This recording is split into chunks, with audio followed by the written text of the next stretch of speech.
Hello, welcome back. I hope you're doing very well. A few weeks ago, I did a video on latency on the Force's internal audio inputs, and I showed a way of using a delay effect on the internal instruments to kind of hack that or to mitigate that audio latency a little bit.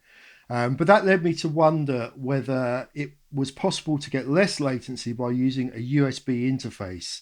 So that's what we're going to experiment with today.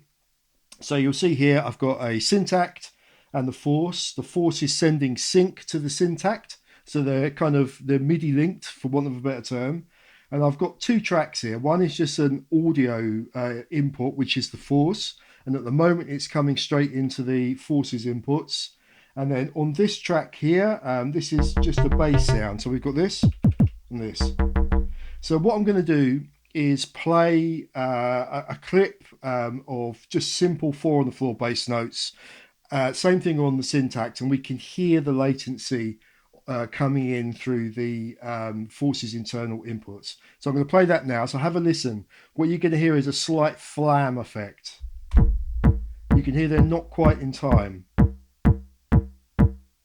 So it's this flam kind of thing. So what I've got here on the internal track, so this is the Force's bass line, is a delay. It's a stereo delay. And if we turn it on now and we bring the, sorry, apologies if my head crops into shot. So what I've done here, I hope you can see this, is I've got the wet mix 100%. I've got everything else turned off, and I've got 15 milliseconds of delay applied. So what's happening here is the Force's internal instrument has got 15 milliseconds of delay, but the external instrument coming in has no delay applied to it. And if we play this now, you can see or hear that that flam has gone away. So that's with it, that's without it. We get that flam back. With it, no or less flam. So the key thing to remember here, and I realise this isn't a particularly scientific method, is that the amount of delay that we've got applied to fix this issue is 15 milliseconds.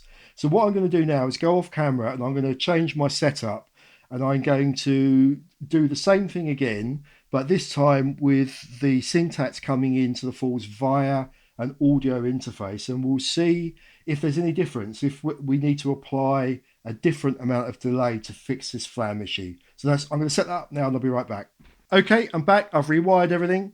If we go to preferences, you can see that my audio device is now set to an interface, and it's a Behringer UMC 404 HD, which is cheap as chips. It's nothing special, but it's always worked with a Force, even when there's been weird firmware issues. I've always found the UMC Behringer thing to work quite nicely. Everything else is exactly the same. So we've got our Syntax coming in, and we've got our bass. I haven't changed anything there. So what we're going to do is just hit play and see if we've still got any any latency at all. And we can hear that there is still that flam effect. We can hear that the Syntax is slightly behind the Force's internal instrument. So I did this off camera just because sitting and listening to me twiddle knobs isn't very interesting.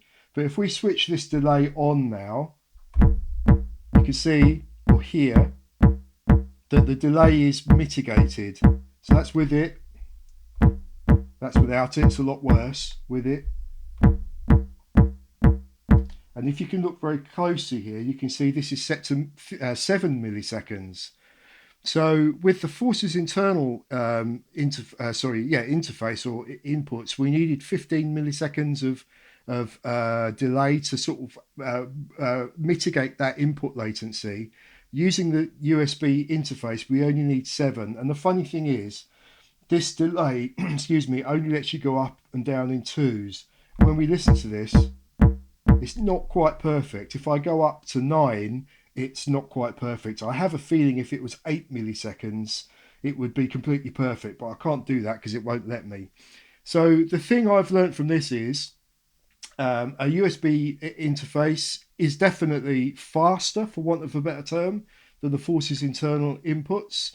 I've got a cheapy Behringer one here, and it's basically half no, twice as fast, half as slow, whatever, however you want to say that. The latency is about half with this one.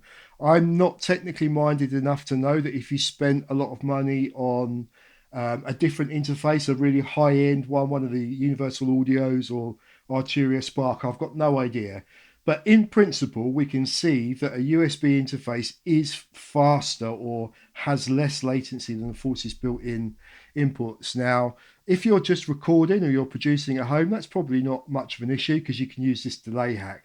If you're performing live with lots of outboard gear, I would imagine that latency, especially like I said in my earlier video, if it's percussive sounds, you've got kick and bass together, you can really hear that latency, which would be super annoying if you were playing loud. So my takeaway from this is if the latency of the audio inputs is bothering you, you can halve it by using a cheap interface, and you might be able to bring it even further down if you explored some kind of high-end interfaces which are sold on their latency speeds. But I can't guarantee that. But I could definitely demonstrate that the USB interface from Behringer is faster than the Force's internal inputs. Anyway, hope that was useful. Thanks for watching, and I'll see you in the next one. Bye.